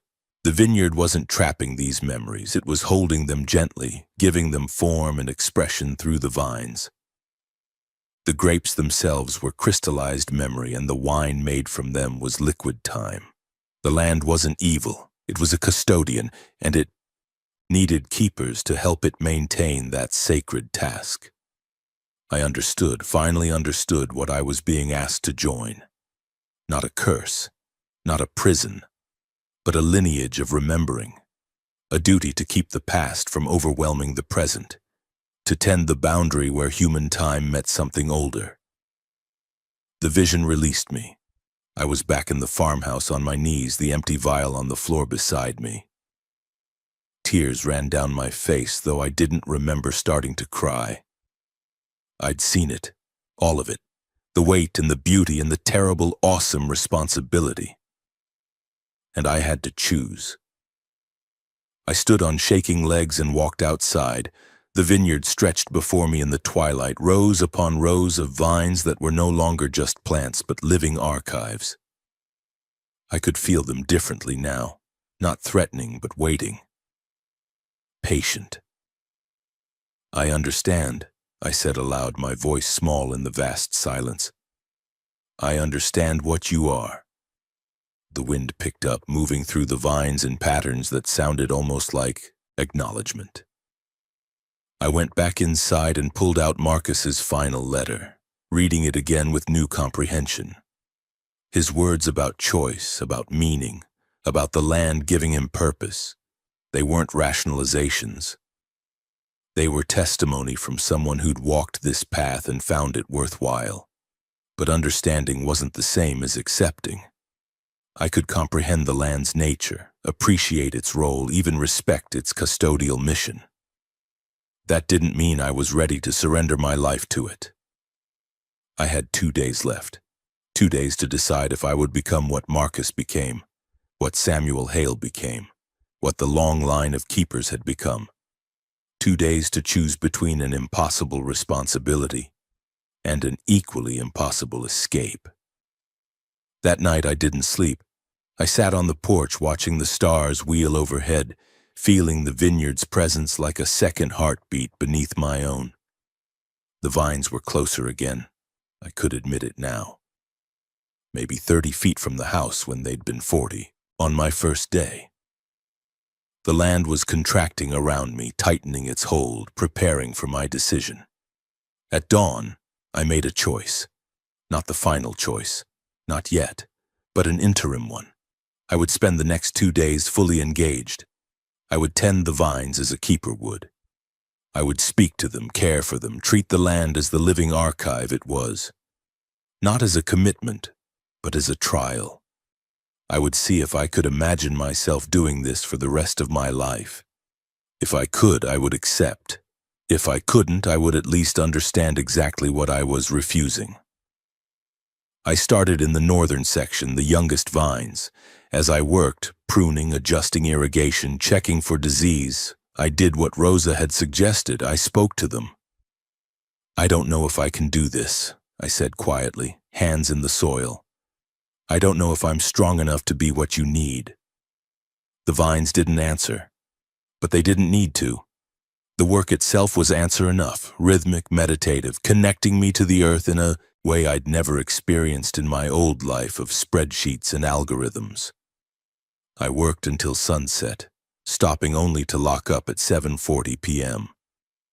When the singing started that night, I didn't fear it. I recognized it now, not as threat, but as the land's voice, the accumulated chorus of everyone who'd come before. I didn't respond, but I listened. And in the listening, I began to hear something I hadn't noticed before. Marcus's voice, faint but present, woven into the harmony. He was part of it now, part of the ongoing song. Still here in a way, still tending. 1 day left. Tomorrow I will have to choose. Tomorrow the deadline would arrive, and I would either perform the binding ritual or attempt to flee. But tonight I sat in the farmhouse that had been Samuel Hale's, that had been Marcus's, that was now mine, temporarily or permanently, depending on what tomorrow brought. And for the first time since arriving, I felt something other than fear or confusion. I felt the strange, terrible pull of belonging. The final day arrived with unusual weather. Fog rolled into the valley at dawn, thick and gray, obscuring the vineyard in a shroud that made distance impossible to judge. I woke early, or perhaps I never slept, and stood at the kitchen window watching the fog press against the glass like something living. The deadline was here. By sunset, I needed to have made my choice. Perform the binding ritual or leave. Stay or run. Accept or refuse. I'd spent the previous day in careful communion with the land, and it had changed something in me. I'd felt the peace Marcus described, the strange comfort of purpose. But I'd also felt the weight of it, the permanence, the isolation, the knowledge that accepting meant surrendering every other possible future. I made coffee and sat at the kitchen table with Marcus's journals, the rules and the instructions for the binding ritual Rosa had written out for me in careful script. At dawn on the day of binding, harvest grapes from the southern rose. Use only your hands. Press the juice into a clay vessel. Add 3 drops of your blood. Pour the mixture onto the soil at the oldest vine. Speak these words. I accept the calling. I will tend what remembers. I will keep the threshold. From this day until my last, I am the land's servant, and the land is my charge. Simple. Irreversible. I tried to imagine speaking those words, binding myself for the rest of my life. The rest of my life spent here in this valley, following these rules, tending these vines, maintaining a threshold between past and present. No career, no family, not in the traditional sense. No freedom to simply leave, to choose a different path, to change my mind. But also purpose, connection, membership in something ancient and strange. A role that mattered in ways beyond profit or status or any of the things I'd pursued in my old life. I was still weighing these impossibilities when I heard the knock. 3 sharp raps on the front door. I checked my phone, 8:47 a.m., daylight. The rules about knocking only applied after dark. I opened the door. A man stood on the porch, mid-50s, well-dressed in a way that suggested business rather than farming. He smiled politely, extending his hand. Ethan Hale, I'm Robert Chen. I tried calling, but my calls weren't going through. His handshake was firm, professional. I'm a real estate developer out of Sacramento. I heard about your uncle's passing, and I wanted to discuss a potential purchase of the property. I stared at him, processing. A buyer, an escape route. The universe offering me an alternative at the exact moment I needed one most. I'm not sure I'm ready to sell, I said carefully. Of course, these things take time. Chen pulled out a business card. But I wanted to make an initial offer. The property is in a prime location, close enough to wine country to be valuable, remote enough for development. I'm prepared to offer significantly above market value. Enough that you'd never have to work again if you didn't want to. He named a figure that made my breath catch. Enough to solve every financial problem I'd ever had. Enough to buy freedom. I'd need some time to think about it, I managed. Naturally, but I'm only in the area today. If you're interested, I'd need a decision by this evening, preliminary agreement at least. He glanced past me into the farmhouse. Would it be all right if I walked the property, just a quick assessment? Every instinct screamed warning. The timing was too perfect, the offer too generous, and something about Chen's smile didn't quite reach his eyes. Actually, this isn't a good day, I said. Maybe you could come back. I understand you've been experiencing some unusual phenomena here, Chen interrupted, his smile unchanging. Sounds in the vineyard, voices. Your uncle had similar experiences. That's actually why I'm interested. The land has a fascinating history, quite valuable to the right buyer. I stepped back, hand tightening on the door. Who are you? I told you, Robert Chen, real estate. No. I looked at him more carefully. His clothes were expensive but wrong somehow. The cut slightly off, as if designed by someone who'd seen business attire but didn't quite understand it. His eyes were too steady, unblinking. And now that I focused, I realized I couldn't hear him breathing. What are you? The smile widened, becoming something that no longer looked human. I'm an offer, the land's final test. Will you choose freedom and money, or will you choose obligation and purpose? Chen, or whatever was wearing Chen's appearance, tilted his head at an angle that bent too far. It's a genuine offer, you understand. You could take the money and leave. The land would let you. It would release you from the calling, let you build whatever life you wanted elsewhere. But you would carry the knowing.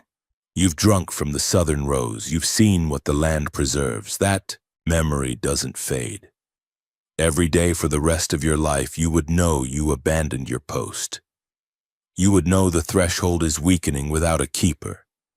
You would know eventually what happens when memory overwhelms the present.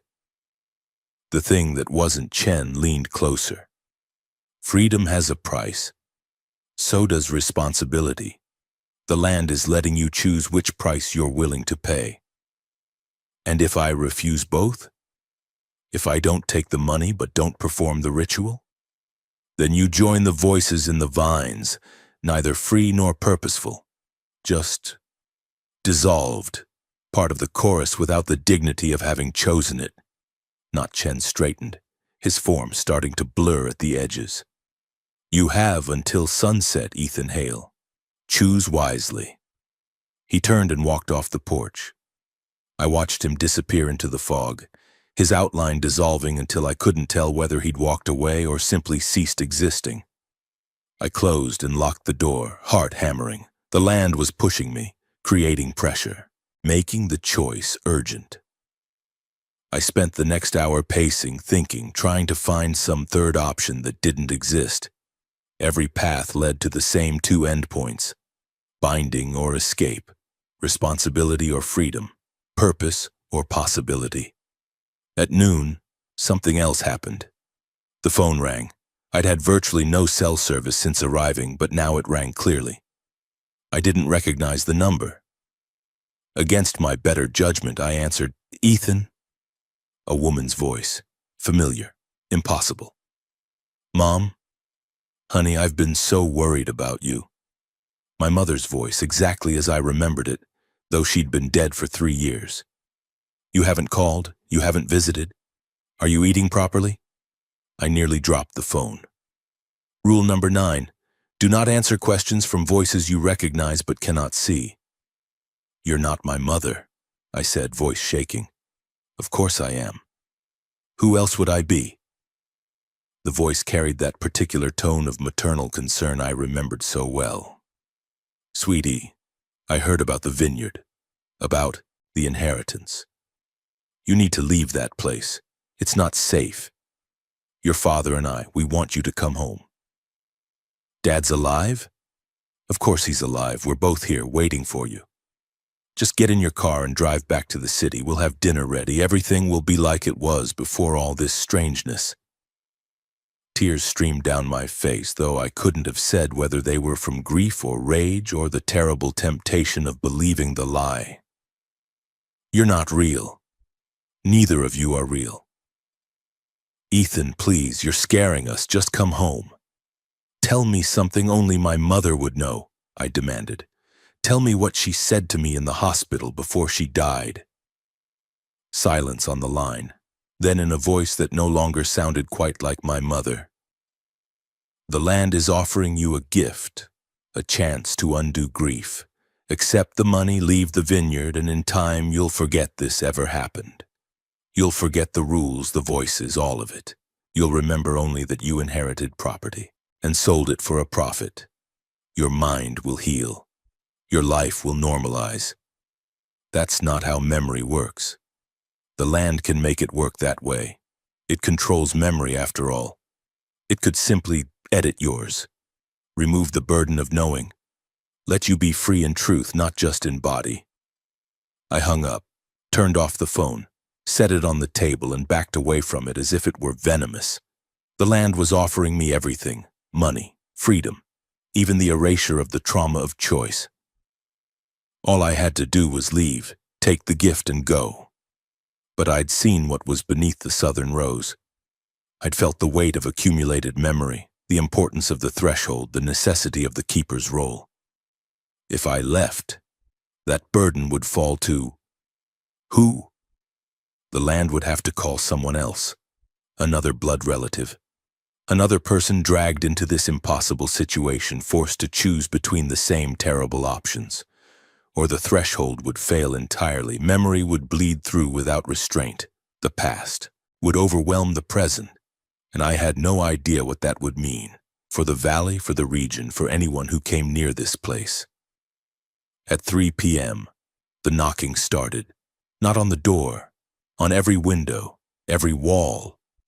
A rhythmic pounding that came from all directions simultaneously, as if the farmhouse itself was surrounded by invisible hands. The fog pressed against the glass, shapes moving in it, human silhouettes that appeared and vanished, faces that formed and dissolved. Then the voices started. My father's voice calling my name. My mother's voice pleading for me to open the door. Colleagues from my old job. Friends I'd lost touch with. Every person I'd ever cared about. All of them outside, all of them begging me to let them in, to come out, to choose them over the land. I covered my ears, but the voices came through anyway. They weren't just external. They were in my head, in my memory, using my own recollections against me. This is a test, I said aloud, trying to anchor myself. This is the land pushing me toward decision. The voices grew louder, more desperate. I heard myself screaming among them, my own voice from the future or the past, impossible to tell which. Begging, crying, singing. I ran to the cellar and slammed the door behind me, descending into the cool darkness where Marcus had kept his journals and files. The voices were muffled here, distant. I could think. On the wall, I noticed something I'd missed before. A photograph framed and hanging in the shadows. I took it down and brought it to the light of my phone. It showed Samuel Hale, my great-great-grandfather, standing in the southern rows. He was old in the photo, maybe 70, his face weathered but peaceful. And he was smiling. Not the forced smile of someone enduring hardship, but genuine contentment. Behind the frame, tucked into the backing, was a piece of paper. I pulled it out, unfolded it. Samuel's handwriting, shaky with age. To my descendants who inherit this, calling, "You will doubt, you will fear. The land will test you in ways that feel cruel. But know this, I chose this life freely and I would choose it again. The world beyond these vines offered me nothing that mattered. Here I found meaning. Here I became part of something that transcends individual existence. The choice is always yours. But if you choose to stay, know that you join a lineage of keepers who found purpose in the impossible. And that is a gift more valuable than any freedom." I read it 3 times. Then I folded it carefully and put it in my pocket. Above me, the pounding continued. The voices wailed and pleaded and threatened. The land was throwing everything at me, offering every temptation and every horror, pushing me to my breaking point. But I'd already broken. The moment I drank from the southern rose, the moment I saw what the land preserved, the moment I understood that this wasn't about me at all, I'd already crossed the threshold. I couldn't unknow what I knew. Couldn't unfeel what I'd felt. Couldn't abandon a responsibility I now understood was real and necessary and mine. The choice had already been made. I'd just been too afraid to acknowledge it. I climbed back upstairs. The voices stopped immediately, as if the land had been waiting for my decision and recognized it the moment I did. The fog began to thin. Through the windows I could see the vineyard emerging, rows upon rows of vines heavy with grapes waiting. I looked at the clock, 4:47 p.m. I had time. Not much, but enough. I went to the kitchen and gathered what I needed. A clay pot Marcus had left in the cupboard, a sharp knife, instructions for the ritual. My hands were steady, my heart was calm. This was terror, yes. But it was also relief. The burden of choice had lifted. Now there was only action. I walked out to the southern rows as the sun began its descent. The vines seemed to lean toward me, expectant. I could feel the weight of centuries pressing against the present. All the keepers who'd stood where I was standing, all of them watching through the threshold, waiting to welcome another name to their lineage. I found the oldest vine, the first one Samuel had planted, its trunk thick and gnarled and covered in those strange carved patterns. I knelt in the rust-red soil, and I began. The grapes came away from the vines easily, almost eagerly, as if they'd been waiting for this moment.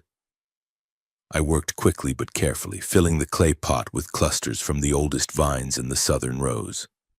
The fruit was warm in my hands, the skins nearly black in the late afternoon light, and they seemed to pulse with their own rhythm. Or perhaps that was just my hammering heartbeat echoing back to me. The fog had cleared completely, leaving the sky a deep cloudless blue that would soon turn to gold, then red, then dark.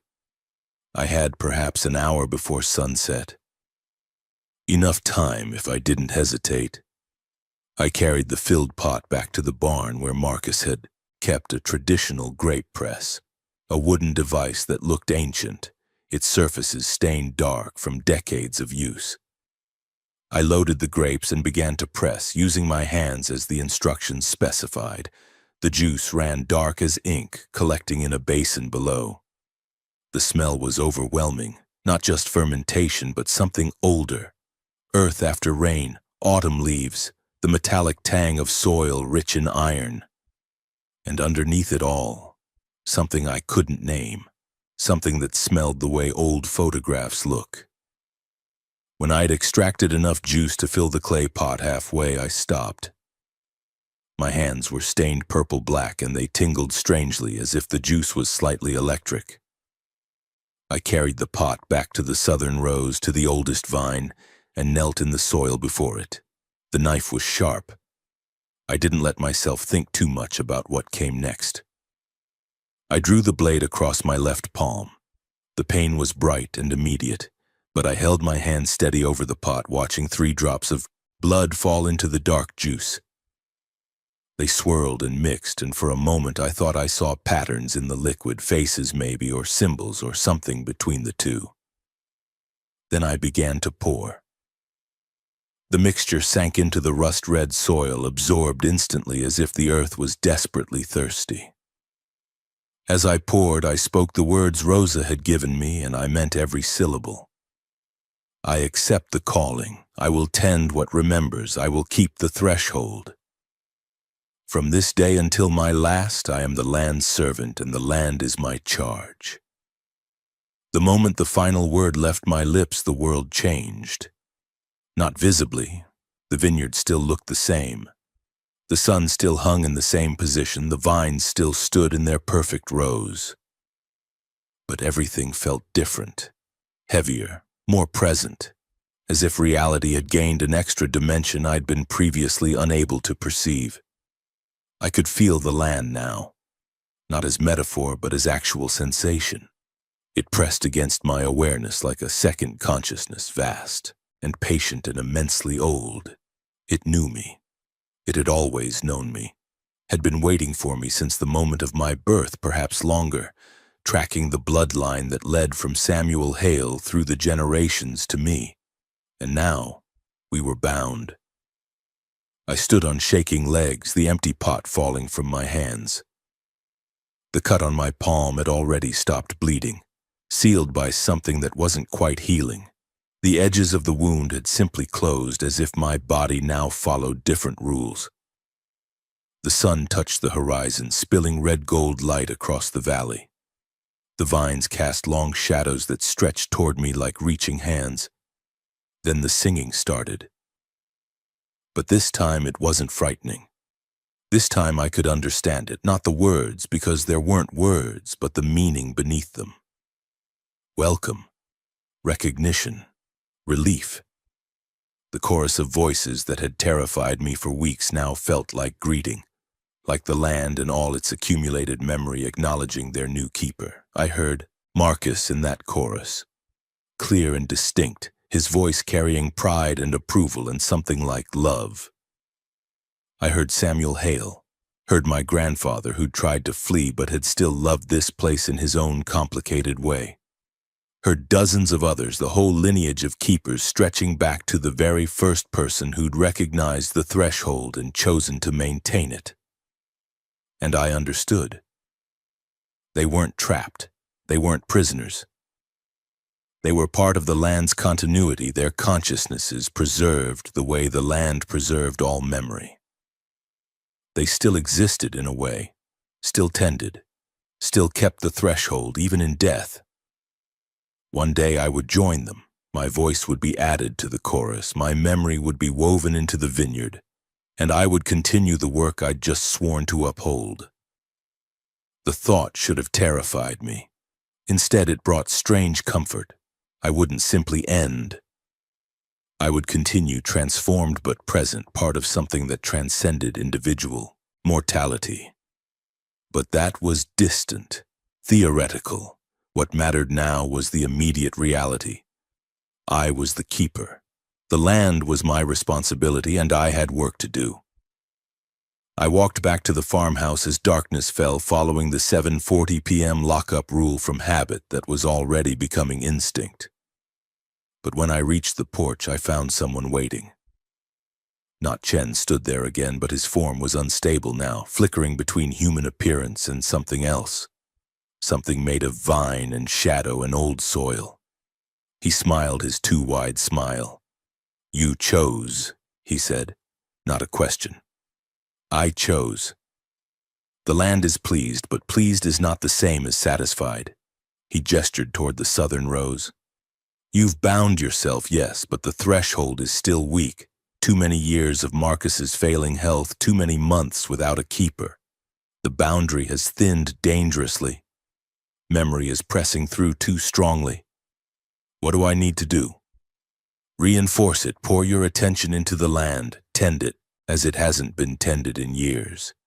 And most importantly," he stepped closer and I could smell earth and decay on him. "Refuse the land when it offers you what you want most." "I don't understand." "You will. Soon. The land tests all new keepers the same way. It offers a gift. Something precious, something you've lost or never had.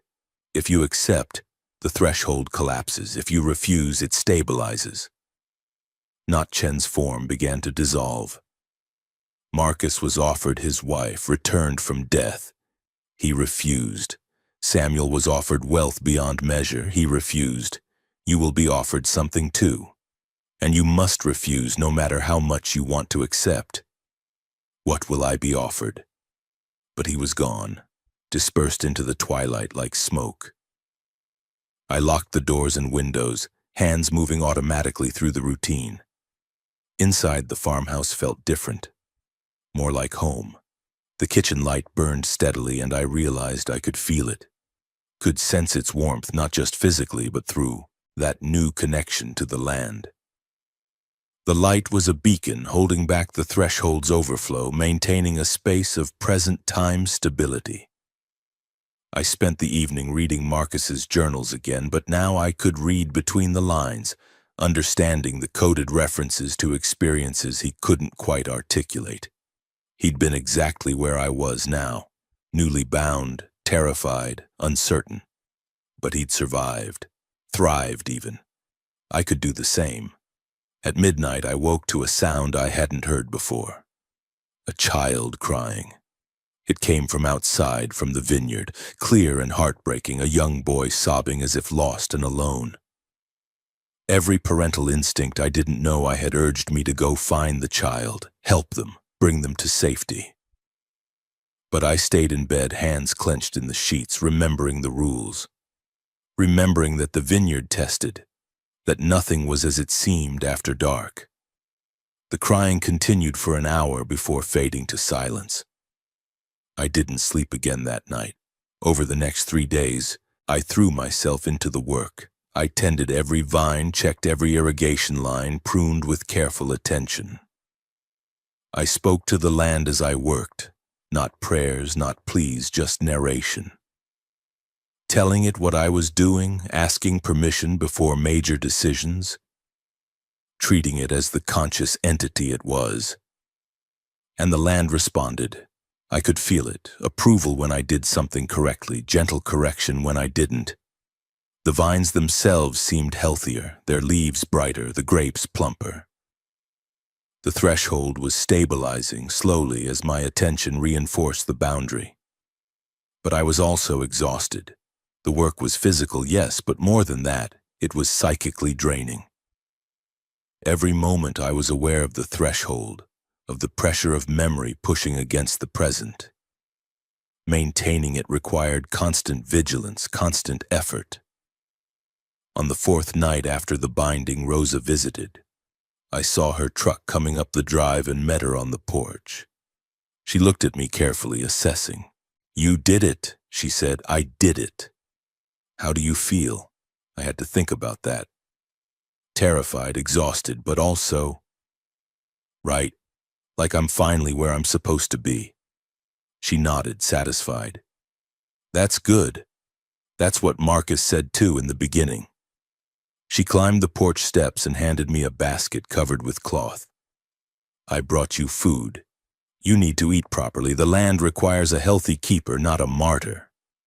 Inside were homemade tortillas, fresh fruit, containers of soup. Simple food, but it smelled like comfort and care. I hadn't realized how hungry I was. We sat on the porch as the sun set, eating together in companionable silence. Finally, Rosa spoke. "The land will test you soon, offer you something. Has it happened yet?" "No, not yet." "What will it offer?" "I don't know. Something personal. Something that touches the deepest part of who you are." She looked out at the vineyard, her expression distant. "My father was offered my mother, who died when I was young. The land made her appear exactly as he remembered, offering to bring her back fully if he'd just harvest the southern rose and make wine from them. He refused. It nearly broke him, but he refused. What happens if someone accepts? The threshold collapses. Memory overwhelms present. The land and everything on it exists in all time simultaneously, past, present, future, all overlapping. Anyone trapped in that collapse doesn't just die. They're distributed across time, existing in every moment at once, conscious but unable to act. It's the worst fate the land can inflict." I set down my food, appetite gone. "And it will offer me something like that?" "Yes. Soon, I think. The land is stronger now that you've bound yourself, which means it can manifest more powerfully. Be ready, and be strong." She stood to leave. "Remember, the land doesn't offer false gifts. What it shows you will be real, in a sense. That makes the refusal harder, but also necessary." After she left, I sat on the porch until full dark, wondering what the land would offer me. What had I lost that I wanted back? What did I yearn for deeply enough that the land could use it against me? I didn't have to wonder long. That night at exactly 3 a.m., I woke to voices in the kitchen. Conversation, laughter, the sound of family. I got up slowly, heart racing, and walked to the kitchen doorway, then stopped, frozen. My parents sat at the table, both of them exactly as I remembered. My father in his reading glasses, my mother with her coffee, both of them smiling. Alive. Real. "There you are, sleepyhead," my mother said, looking up. "We were wondering when you'd join us. Come sit. We're planning your father's birthday dinner." I couldn't breathe, couldn't think. They looked perfect. Sounded perfect. Every detail exactly right, down to the way my father drummed his fingers on the table, the way my mother tucked her hair behind her ear. "You're not real," I whispered. "Of course we're real," my father said, looking confused. "Ethan, are you all right? You look pale. You're dead, both of you. You died years ago." My mother's expression turned sad. "Honey, is this about the vineyard? I know the inheritance has been stressful, but there's no need to imagine such awful things. We're right here. We've always been here." She extended her hand across the table. "Come sit with us, stay with us. This place is big enough for all of us. We could be a family again, really together like we used to be." Every fiber of my being wanted to take her hand, wanted to believe that somehow, impossibly, they'd come back. That the land had given me this gift, this reversal of grief. But I'd drunk from the southern rose. I'd seen the land's true nature. I knew what this was.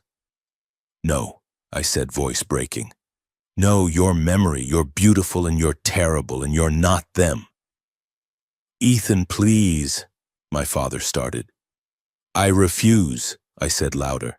I refuse the gift. I refuse the offer. I choose the threshold over comfort. I choose duty over desire. The kitchen flickered. My parents' forms wavered, becoming translucent. Are you sure? My mother asked, and now her voice had harmonics, multiple tones layered together, the chorus speaking through her. We could be together. You could have everything you lost. All you have to do is say yes. Tears streamed down my face. I know, and I'm saying no. They smiled, both of them simultaneously, with identical expressions of pride and sorrow. Then they dissolved, fading into nothing, leaving me alone in the kitchen with only the burning light and my grief. I collapsed to the floor, sobbing. Not because I'd made the wrong choice, but because I'd made the right one. Because duty demanded sacrifices that logic never could. Because being a keeper meant maintaining the threshold even when the land offered everything I wanted. I cried until dawn. Then I got up, washed my face, and went out to tend the vines. The land felt different that morning. Stronger, more stable. The threshold had held. I'd passed the test, and when I walked to the southern rows, I found that the vines had pulled back from the farmhouse, not all the way to their original position, but noticeably. The land was giving space, acknowledging my refusal as the proof it needed of my commitment. I knelt in the rust-red soil and placed my hand on the oldest vine's trunk. The carved patterns felt warm under my palm. Thank you, I whispered. To the land, to the memory of my parents, to Marcus and Samuel and all the keepers before me. Thank you for the offer, and thank you for accepting my refusal. The wind moved through the vines in response, carrying the faintest echo of singing. I was the keeper. This was my life now, and I would tend what remembered no matter the cost. 6 months have passed since the binding. I'm writing this at the kitchen table. The same table where I first read the rules, where I laughed at my uncle's paranoia, where I saw my parents for the last time in whatever form the land chose to give them. The rules list has grown. I add to it regularly now, documenting new patterns I've discovered, new boundaries I've learned to maintain. The current version has 23 entries. I keep it in a waterproof envelope exactly as Marcus did, ready for whoever comes after me. Because someone will come after me. That's the nature of the calling. One day, decades from now, if I'm fortunate, the land will take me gently the way it took Marcus. My consciousness will join the chorus in the vines, and the land will call another blood relative to continue the work. I hope they adapt more quickly than I did. I hope they don't fight as hard against the inevitable. Life has settled into rhythms I couldn't have imagined during my old existence in San Francisco. I wake at dawn and tend the vines until noon. In the afternoon, I maintain the equipment, update records, perform the small rituals that keep the threshold stable. At 7:40 p.m., I lock every door and window. At night, I listen to the singing. Sometimes fearful, sometimes comforted, always awed by the weight of memory pressing against the present. The vineyard thrives. The grapes are the finest anyone in the valley has ever seen, though I don't harvest them for sale. That's not what the land needs from me. It needs attention, maintenance, acknowledgement. The grapes themselves are secondary. They're memory made manifest, crystallized time, not meant for commerce. But I do make wine sometimes. From the northern rows, the youngest vines following every rule carefully. I drink it on special occasions. Marcus's birthday, Samuel's birthday, my own. The wine tastes like continuity, like lineage, like belonging to something that transcends individual existence. Rosa visits monthly. She's teaching me things Marcus never wrote down. How to read the vine's health by the direction their shadows fall. How to sense when the threshold is weakening before visible signs appear. How to reinforce the boundary through specific patterns of cultivation. She's old now, increasingly frail, but her knowledge is bottomless. I document everything she tells me, adding it to the archive for the next keeper. "You're doing well," she told me last week. "Better than Marcus did at this stage. You've accepted what you are instead of fighting it." "I still fight it sometimes," I admitted. "There are days I want to leave, days I resent being trapped here." "That's natural. Even Samuel had those days, but you stay anyway. That's what matters. Not the absence of doubt, but the presence of commitment despite doubt." She's right, of course, but the commitment costs more than I expected.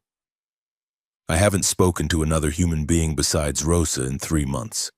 The isolation is profound, deeper than loneliness, more absolute than mere solitude.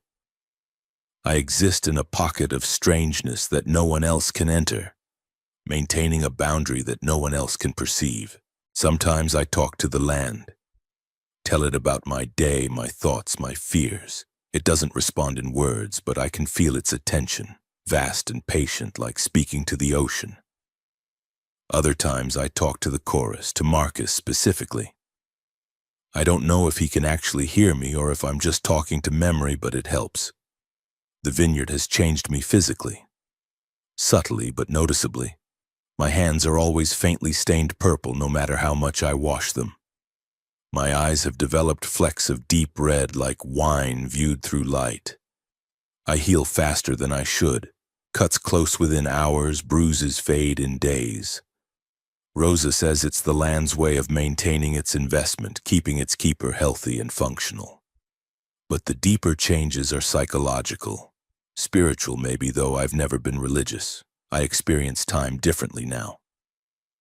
The present moment feels thinner, more permeable. Sometimes I'll be working in the vines and I'll see them as they were decades ago, younger, differently pruned, tended by keepers whose names I've only read in journals.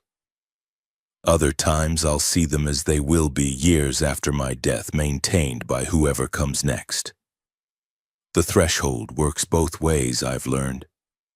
It's not just holding back the past from overwhelming the present. It's also protecting the present from being erased by the future. Time here is a negotiation, not a constant, and I'm the mediator. This understanding came with a price. I don't sleep well anymore. Can't really. Even when I'm unconscious, part of me remains aware of the threshold, monitoring its stability. I dream about the vines constantly. Not nightmares exactly, but intense, exhausting visions of cultivation and care that feel like work even in sleep. Rosa says this will ease with time, that experienced keepers learn to let the land shoulder more of the burden, to trust the threshold to maintain itself for a few hours while they rest. But I'm not there yet. Maybe I never will be. The singing has changed too. I can understand it now. Not as language, but as emotion and intent. The chorus isn't just remembering, it's active, tending the land from the other side of the threshold. Marcus is particularly present. I feel him in the southern rows, guiding my hands during difficult pruning, correcting my mistakes before I make them. Sometimes I wonder if death will be a relief, a transition from the exhausting work of physical maintenance to the gentler labor of memory. Other times, the thought of losing my individual consciousness, of being distributed into the chorus, terrifies me more than anything. But that's distant, theoretical. What matters is now. Today I added a new rule to the list. If you see yourself working in the vines, do not approach. You are witnessing temporal overlap. Continue your current task and the vision will fade. This happened 3 days ago. I was pruning the eastern section when I looked up and saw myself, another me, slightly older, working 2 rows over. We made eye contact. The other me nodded, then faded like fog in sunlight. Rosa explained that the threshold is strengthening, that my presence is reinforcing it so effectively that time itself is becoming more fluid on the property. "This is good," she said. "It means you're succeeding, but it also means you need to be more careful.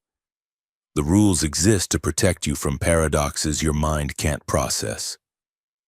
So I added the rule, dated it, and filed it with the others. The envelope is getting thick. Last week, someone came to the property, a woman in her 30s driving a rental car looking lost. She knocked on the door at 3 p.m. Well, within safe hours. "I'm looking for the Hale Vineyard," she said when I answered. "I'm writing an article about historic wine country estates. Mind if I ask you a few questions?" I should have said yes. Should have maintained normal human contact, practiced conversation, pretended to be ordinary. But I looked at her and saw only risk, someone who might notice the strangeness, might ask questions I couldn't answer, might complicate the careful isolation I've built. "This is private property," I said. "I'm not open to visitors."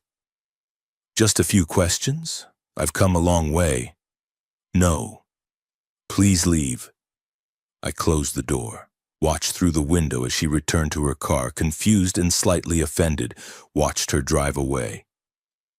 Then I went back to the vines and tried to ignore the part of me that wanted to run after her, to beg her to stay and talk, to connect me to the normal world I'd left behind. This is what I'm becoming. Someone who refuses human contact.